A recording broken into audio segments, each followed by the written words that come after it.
Buenas noches, mis chicos. A ver, espera, no la aprendáis todavía. Ya. Estaba aquí, pues, weón. ¿Cómo suena una R15 V4 con full system? ¿Cómo suena una R7 con full system?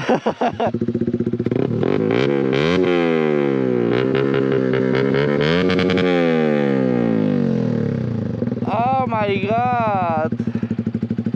Ah, te quedó bueno. Quedó fino, ¿no? Lo único es que tenéis que comprar una extensión después. ¿Por qué?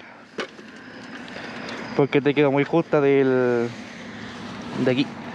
Ah, del basculante. Sí, ¿y ¿y qué pasa? Que cuando tú así, viste, Sí. se te va... Ah, me está rayando el basculante. Se está rayando el basculante. Así que cuando podáis... O sea, no es un miedo No, que... de hecho es tirarlo para el lado. Exacto. O sea, más que todo... Se suelta de acá y se... Este tornillo es que... Porque hay unos soportes que... Una rodela, una... Este, mira, no, esto. Ah, ya es como una platina. Sí, es como platina que como que lo empuja un poquito más para afuera. Para que... Aunque yo tengo que ponerlo para el otro lado. Porque está muy... Sí.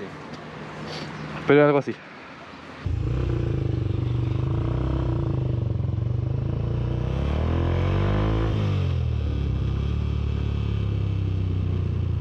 Mira, ¿cuánto apostamos que a esto me lo pasó en la curva que está acá?